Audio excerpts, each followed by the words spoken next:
Action! Activate!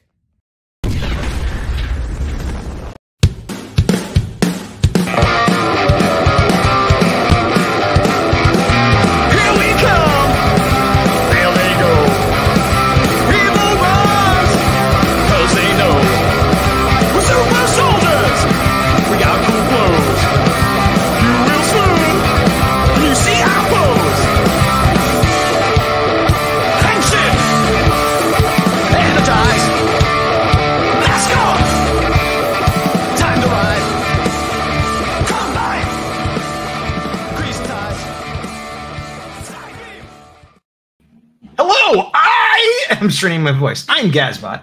This is Action Activate. And with me... It is I, Big Dog, with a mildly strained voice, but, you know, we're going to do all right. Is your voice strained? Oh, because of the show you went to. Yeah, I went to a concert over the weekend, and my voice is better today, but the last couple of days it was very puberty-esque. My voice is actually fine. I just, for some reason, was like, ah! We are here to talk about Power Rangers Dino Fury Season 2, Part 2, Episode 21, The Truth. This is the second to last. This is the penultimate episode of what should have been the series finale, but now we know there's another season, so it's the season finale. Yeah. Initial thoughts, as you like to say. I liked it. I remember, again, we've already watched this and the finale, and the last episode we also watched kind of all on a bundle. So 5 episodes in a row. Yeah, just boom, boom, boom, boom, boom. So these 2 episodes, I was like, oh, it's going, hype, hype, hype, hype, hype. So much going on. And I remember this one continued to build and did a lot of things I really like, and really not, you know, any major complaints I can think of.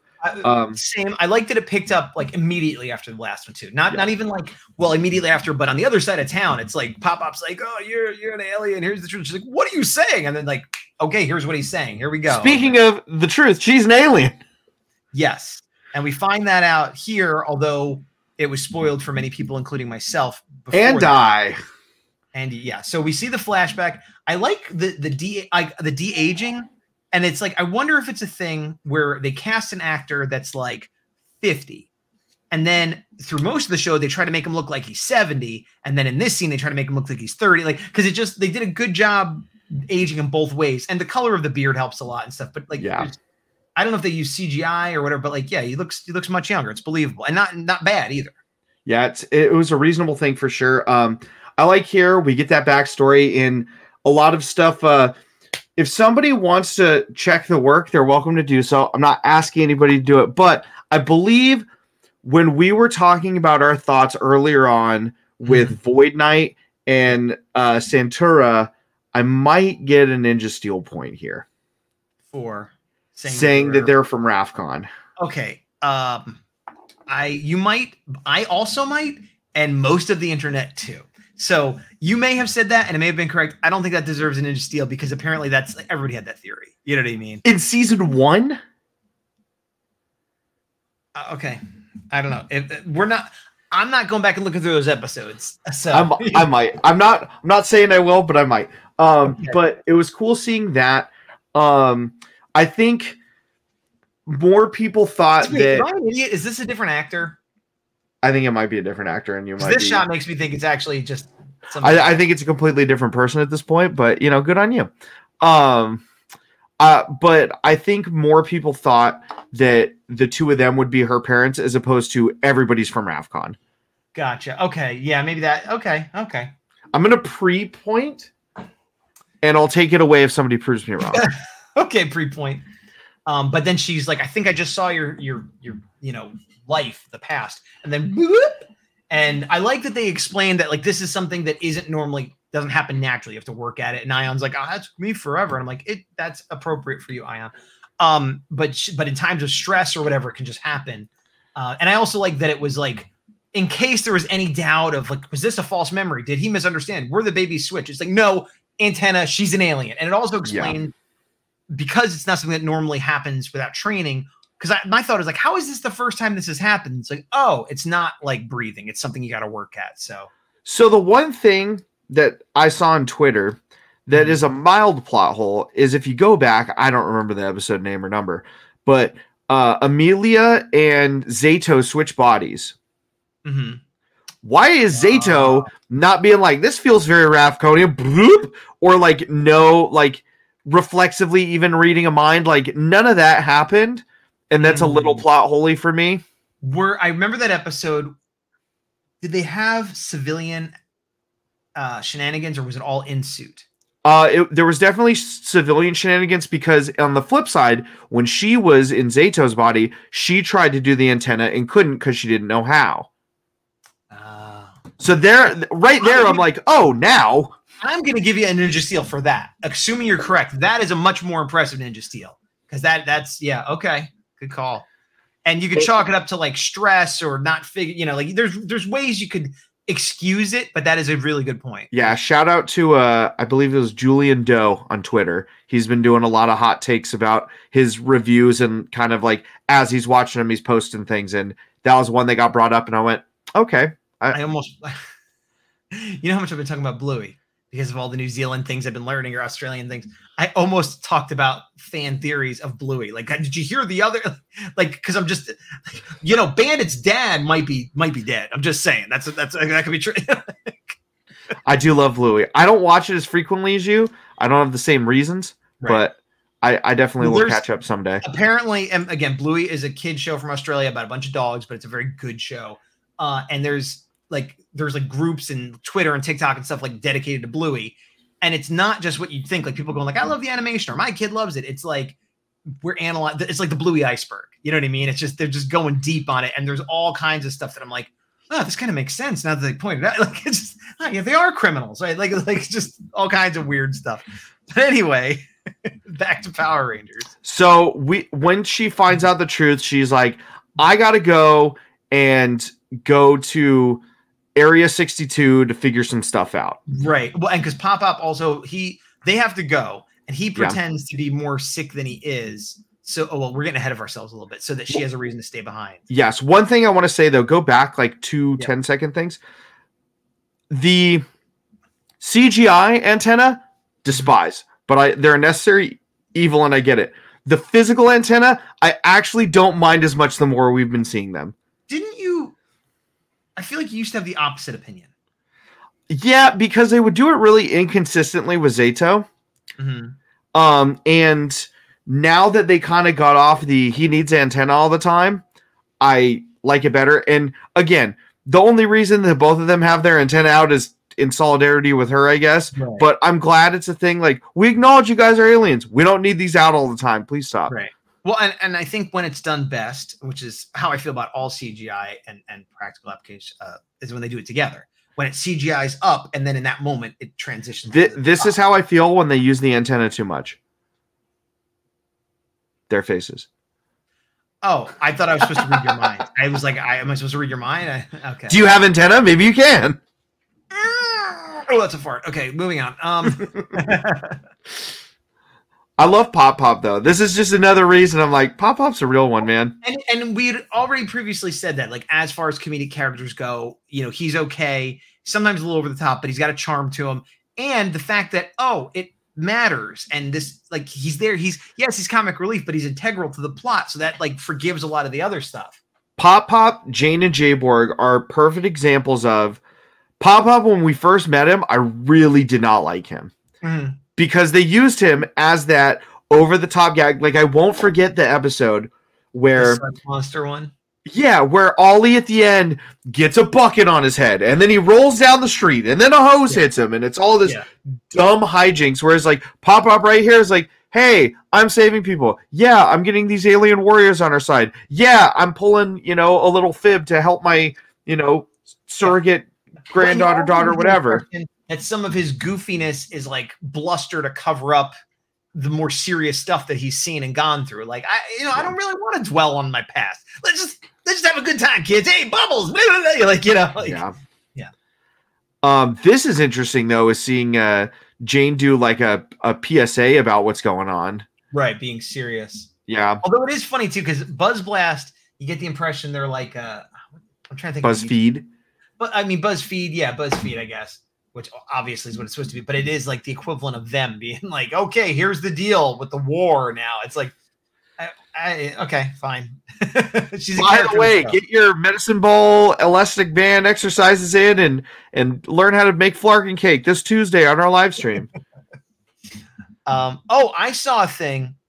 I don't remember who said it, like, but they were talking about, maybe it was Hunter Deno was talking about the clues that she was going to be Rafconi, and there's a few throughout the series you could find, and like the one I always hung on was like that she'd see her parents and it was Void Knight, whatever. But like one that I never thought of, but is a great little Easter egg from a while back, was when they had the Flarkin cake. I was gonna say the same thing. Yep. He liked it, but I didn't get that at the time. But she's like, oh, she likes it, whatever. But like that would make sense because her taste buds would be a little different, and yeah. Which we'll talk about in next episode. Oh, okay. About Flarkin cake. Okay. Oh, and so this is the part where like we got to get back in the fight, and he's like, and she's like, okay, I'll stay here with you. And then Jane and Jayborg. It's funny. Jayborg is short, or Jane is tall, or both. But I didn't realize it until these last couple episodes for some reason, like the height difference. Like, I don't know why, but it's really been standing out to me. Was that a haiku, by the way? Jane is tall, Jayborg is short, or both. I forget the syllable. I think it's like 575 or 757, something like that. Well, we can't possibly look it up, but I don't know. I'm not looking it up, but tell me if I just wrote a haiku. If anything, that's an action activate version of a haiku if I ever heard one. Which means that it's not really based on facts. So yeah, it's got loose framework, and loose is the opportune word there, where whatever. But we see Serious Jane, everybody's listening, and then out of nowhere, boom, villains show up, and they're like, "What up? Yeah, we're about to wreck things." I remember having an issue with the logistics here. I forget exactly what it was, but I know what it was. I remember what it was now. Let me see if I could scroll it a little bit. Okay, so they're filming. The villains show up. Okay, and this is a fun shot where you could like, "Hey," and Jane's like, "Yeah." Look, Jane is like way down, and she's now the same height as Jayborg. But let me see if I could get it. The cameraman. They show it, but I'm having a hard time finding it. They show that there's a cameraman running the camera, and keeping things going. And then, don't want to do that. And my recollection is, okay, Mucus takes over the camera. But I thought, did they show him running away with the camera? Like, why do I? I don't remember him running away with the camera. There's the camera operator. I think you're thinking of the guy with the plant. They did. Okay, I did see that. Okay, let me put this up so I can hit play for a second. Okay. The guy, and he's like, I would never leave Mr. Leafy, and then he does. And that's a fine joke. I enjoyed that fine. But, and I'm probably getting hung up on something that isn't important, but now it's just bothering me because I remember it in an otherwise, good episode with nothing really much to complain about. This was my one big complaint. Yeah. But this was serious. This was like, oh no. It was crazy. This is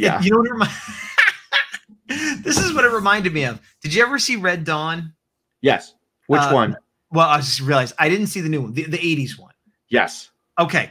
There's a scene, and I imagine it's similar in the remake, where there's kids in high school, and it's just like a regular day, and it's the scene here, and then like enemy troops with like red smoke land right outside the window, and it's like these two things don't go together. That's what this reminds me of. It's like, well, yeah, obviously there's war and there's school, but they don't go together. It's like obviously there's monsters and Buzz Blast, but like them showing up there, it's like what? Like that shouldn't happen. So yeah, this was the Red Dawn moment of Power Rangers Dino Fury. Yeah.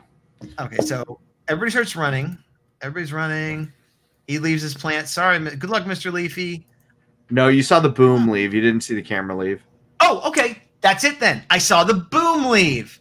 Thank you. Thank you. So how are they being heard? How is she being heard? There's no one with the mic on the camera that's not as good. But, well, maybe. But if they're broadcasting, like I have a mic here. With the power of Sporix. I have a mic here. I have a mic on my camera that's not as good. If this is activated and on, that doesn't work. It's not like two audio streams are coming. So if the other one was Bluetooth and it left the area, wouldn't it default to the other camera or the other mic? No way they'd be using Bluetooth. That's it. No. If it's unplugged because the guy ran away, do you think it's going to default to the other thing on the camera? All right. I'll give you a Ninja Steel just because probably everybody wants us to move on. Yeah. So the thing here is it gave me Countdown to Destruction vibes, but then right after I thought that, I went, oh, they're setting themselves up for a high bar here. I don't know if they can deliver. We'll have to see. Well, we'll talk about that more, I guess, next episode. Yeah. But it definitely there were elements that did live up. Well, yeah, I mean I'm going to say this with an asterisk, but there are elements that did live up to it and elements that didn't live up to it. Yes. But it's also that thing of it's like living up to the original Star Wars or living up to the original James Bond, or it's like even if it's better, it's never going to be that thing because it was that thing at that time.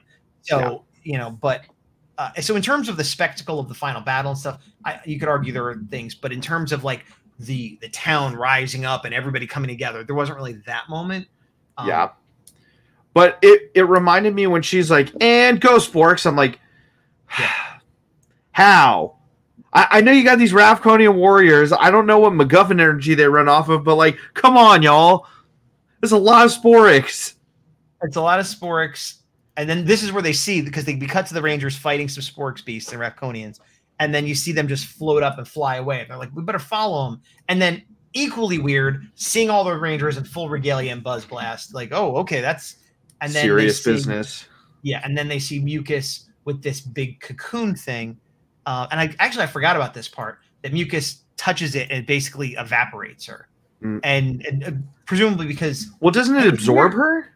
I mean, it doesn't... It turns her... Here, let's put my screen up. I thought it turns her into, like, energy and then absorbs her. I thought it absorbed her.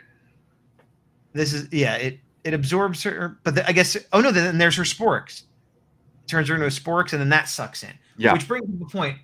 I know Mucus is a Sporks beast theoretically, but I always forget because she's a lieutenant and she usually turns into a puddle of mucus. And she seems indestructible. And she seems indestructible. And they make that point of like, whoa, Mucus is indestructible and it got her. We can't get anywhere near us, which I did like that. That was a good point.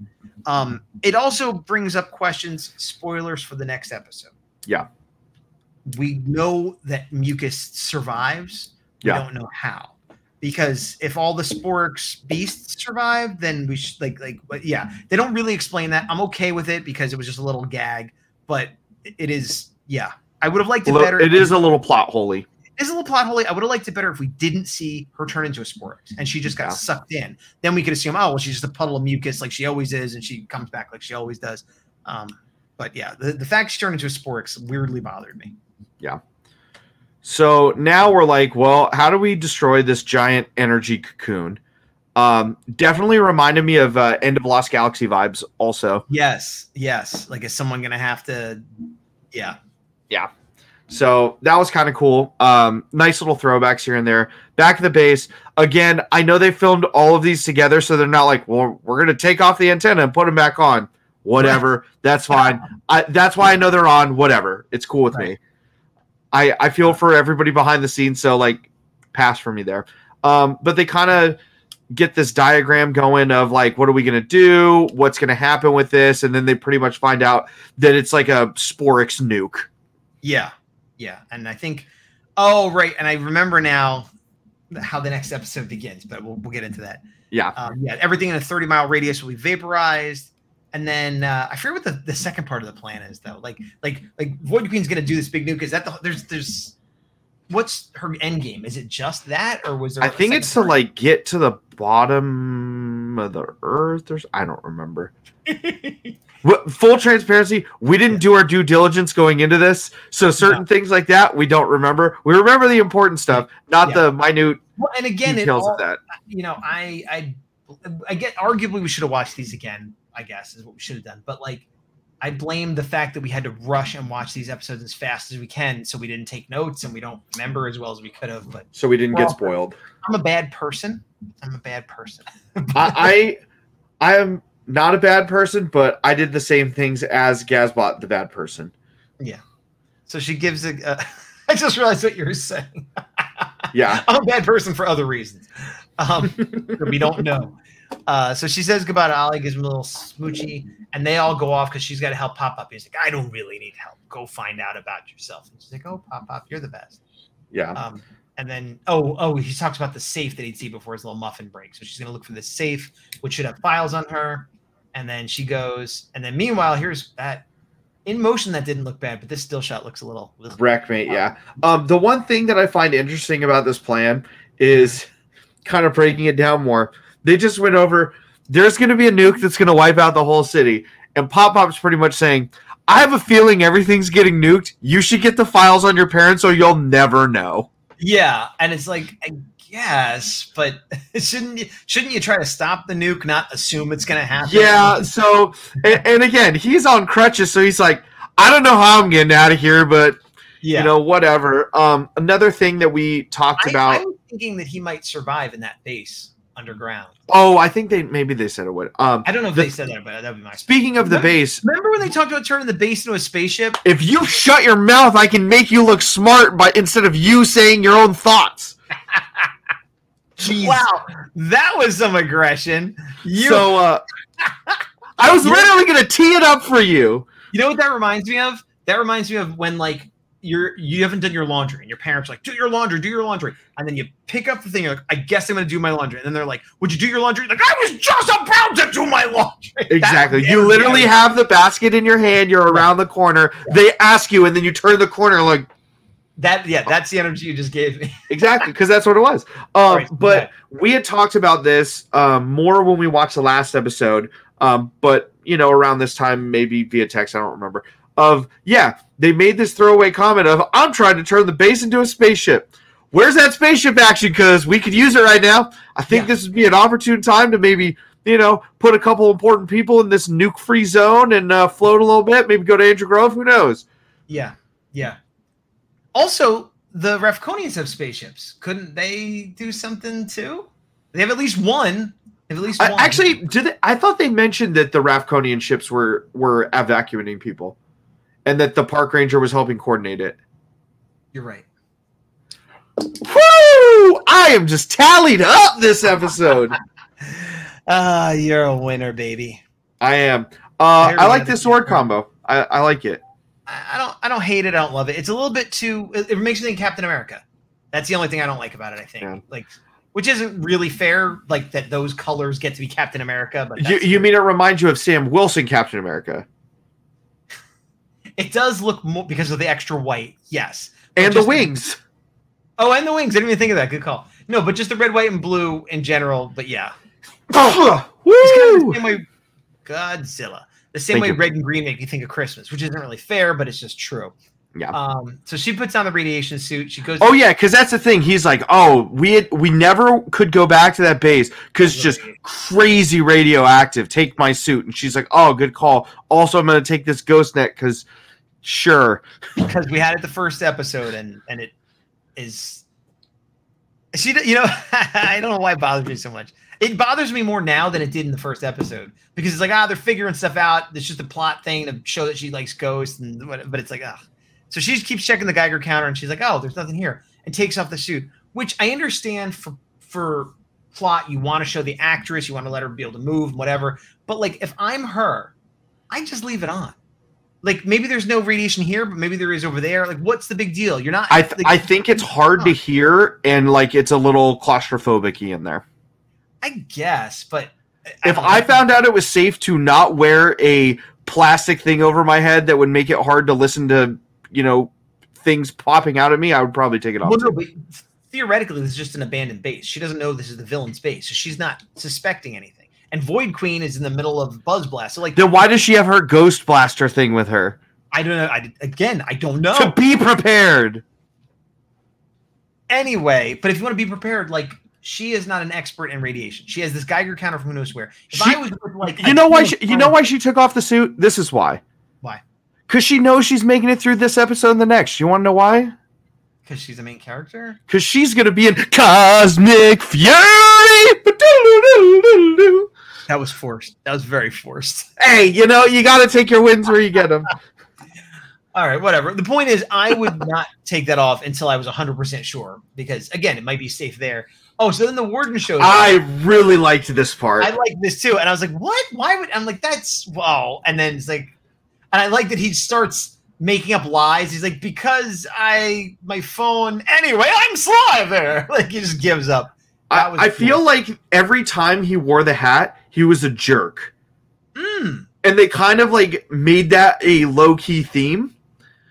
It's an interesting theory. I don't have I would have to see the data to back it up, but it's a good theory.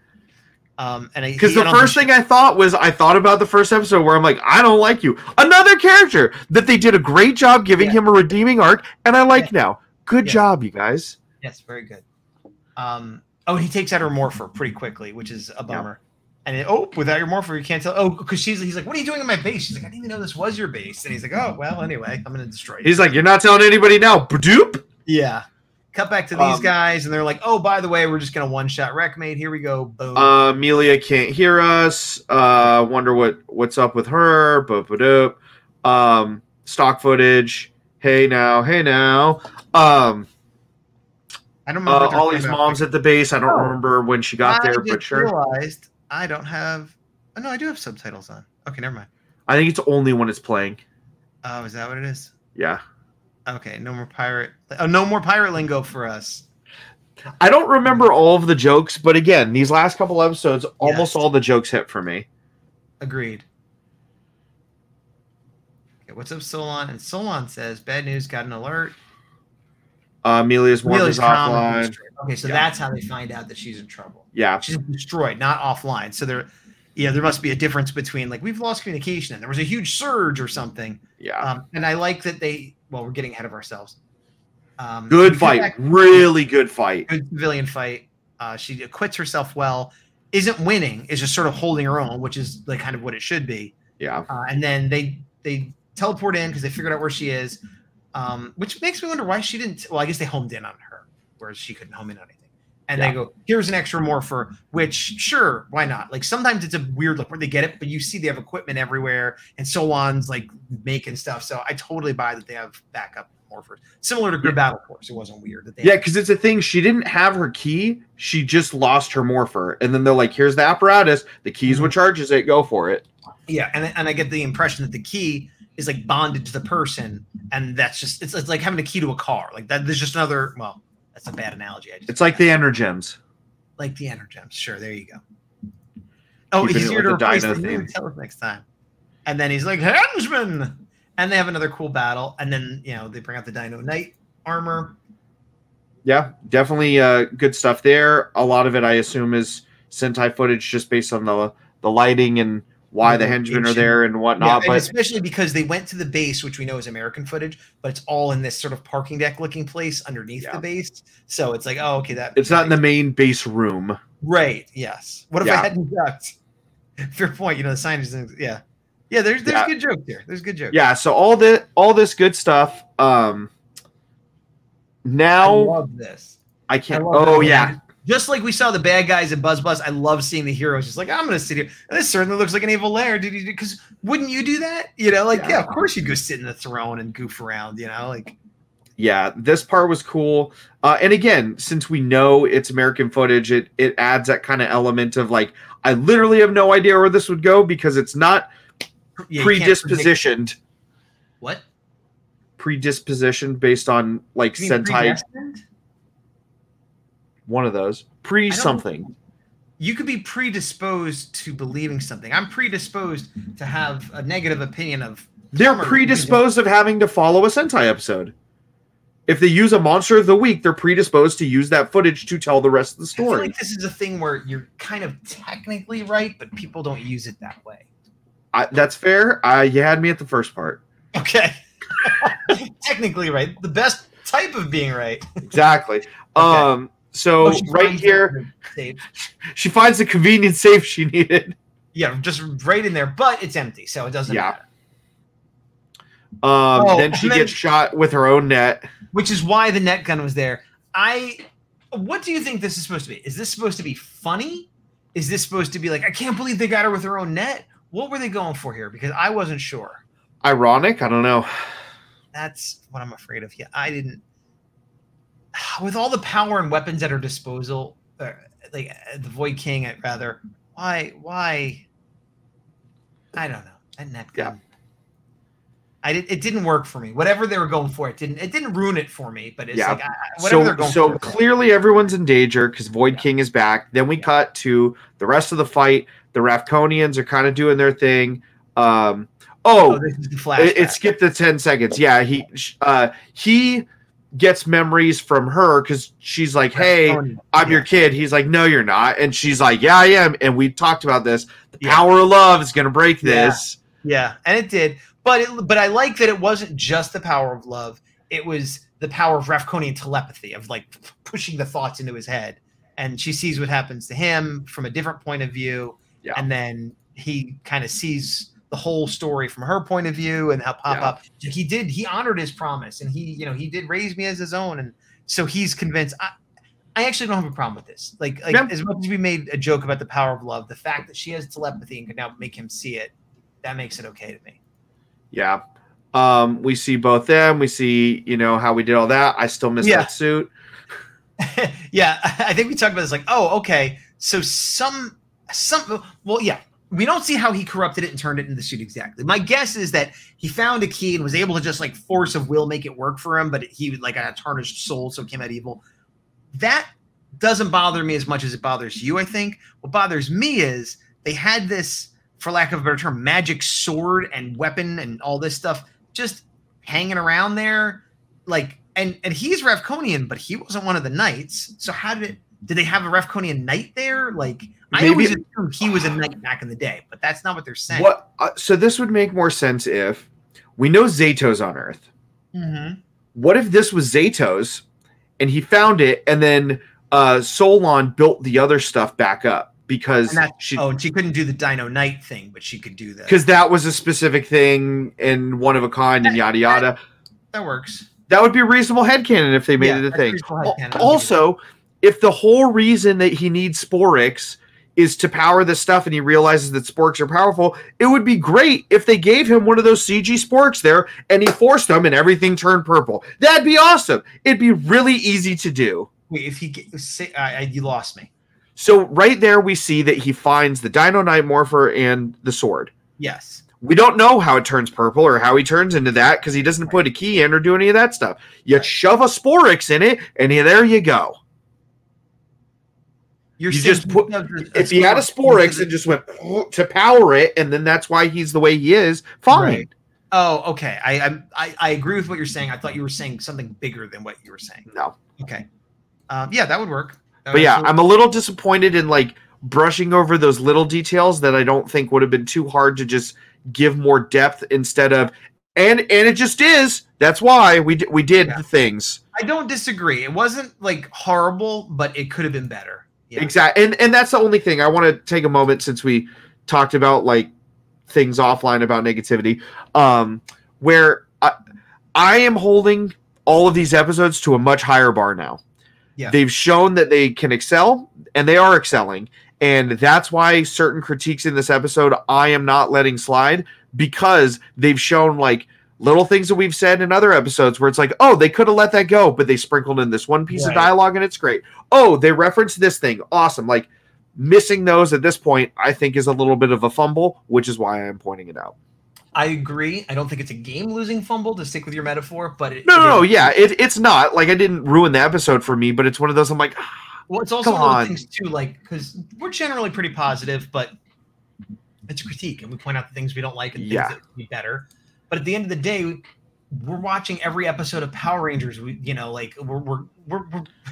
obviously fans, and we're not the kind of fans that like we're watching because we hate it. Like I get enjoyment out of watching the show, but then when we analyze it, there are things we like and don't like, and that's the whole. Otherwise, what do we talk about? Just that it was so great in the end, But it's you have to be you have to love something enough to want to talk about it this much, I guess. Fair. Occasionally critiquing it. Yeah. But we're actually closer to the end than I thought. Because we keep blending this episode and the finale together because I kind of treated it like a full hour. Yeah. And then great shot here, by the way. Yeah, it is a good one. And then they convince him, and then let me put this up because I forget what Solon says. And Solon says the cocoon is about to blow. Oh, right. Oh, yeah. I've got Pop-Up and Dr. Arcana to safely, but but the city's gridlocked. Oh, yeah. There'll be no way to, because I did remember they couldn't evacuate, and I guess that's why they were trying, but they couldn't. And then there's dramatic music, and boom. Then there's only one episode left.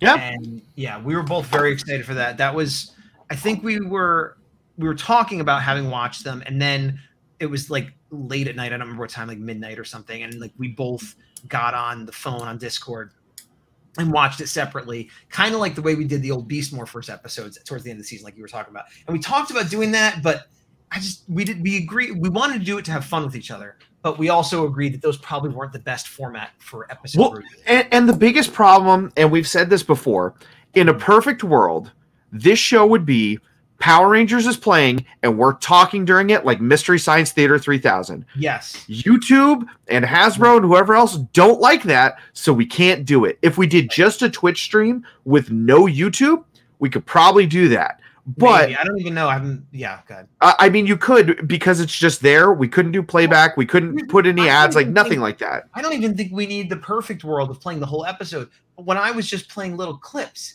and pausing it and fast forwarding, that was still going to be copyright strikes. Yeah. Not even really playing the episode, but just like, here's this scene I want to talk about. And like, okay, let me back up. It's gotten so bad that if I play it for more than a second or two, we get a copyright strike. And sometimes I could beat them, sometimes I can't, but it still messes everything up and takes time. And yeah, and we don't know how to play around that. We don't know how certain channels apparently can do whatever they want and we can't. Like, none of that makes sense. I have heard, and I don't know if this is true, but I've heard that bigger channels can get away with it because it is legal. Like, you are allowed to show clips of things for review purposes. Now, you could argue that we're using more than we're supposed to or whatever. You know, like, I don't think that's the case, but maybe there's some guidelines. But it's, I mean, and then I'm speaking about the law in the broader sense now too, but there's a longstanding tradition in American law of like, well, a big company is just going to try to stop you, even if they're wrong, because you don't have the resources to fight back. And this is a microcosm of that, where like I say, no, it's okay. And then they're like, no, we're still taking it down. If we were a bigger channel, we would either, if we were big enough, we'd have our own lawyer, or YouTube would care enough that they'd go, oh no, they're making us money and what they're doing is fine, so leave them alone. Yeah. That doesn't happen with us. It's all bots and somebody saying, no, that's not okay. That's all, you know, so anyway, but yeah, I like this episode. It definitely, the momentum, the last couple episodes did a really good job of building and getting me excited to watch the next one, the next one, the next one. And I was like, where are we going? Like, I could say that, like, I had no idea what they were going to do the last episode. And that's a good feeling. Yeah. I would say after going through this again, having a little time to marinate with it, probably having bias from what we watched before and what we have yet to review, I'm going to give this a B+. I'm going to give it a trapezoid orange. Okay. Because I'm tired of giving ratings. I know. We only have this one, the last one, so I'm doing it. If we want to change it in the future, fine. But like, I'll give it a B+, which I know I've given other episodes B+ that probably weren't as good or were better, you know, whatever. But yeah, B+. I'll say this: your B+ sounds fair to me.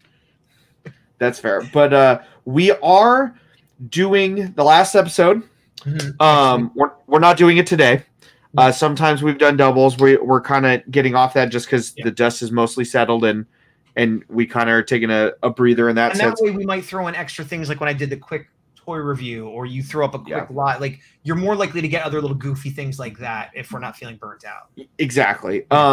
Things on the horizon. Subscriber I know. Yeah, we have the subscriber giveaway. We were past 250. Go check out Gaz revealing what is available as of right now for that giveaway. If you're not subscribed already, please do. And then at 300, we're going to give away one of those items. And one that hasn't been revealed yet. Yes, yeah, there is still another one. And then from there, we'll kind of see how the giveaways are. We'll take a pulse on the giveaway. You know, kind of hype. You could leave the thoughts below. Just, do you think we should keep doing them? Do you not think we should keep doing them? Do you not like the prizes we have? Because like the idea is to like. Do you care? Do you not care? Right. It seems like people will be excited that we're giving them free Power Rangers stuff. These are Power Rangers fans, and we're not sure how excited people are, and we're not sure if we're getting new fans or pleasing our old fans. And so that's, if you have thoughts on them, leave it below. Let us know. Yeah. But in terms of review stuff, any new Power Rangers like extended universe or stuff like that, we plan on reviewing. I know Unworthy came out with an episode that we're going to review at some point.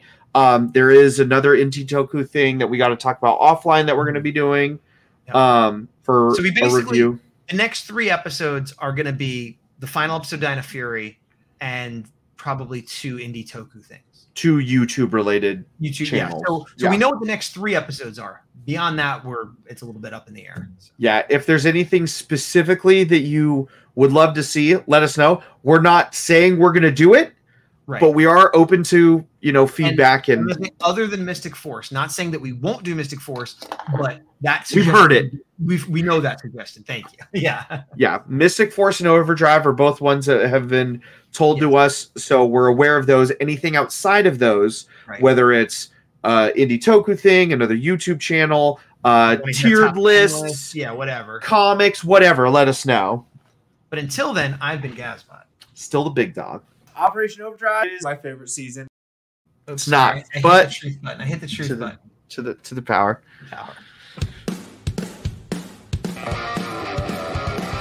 Operation Overdrive is my favorite season.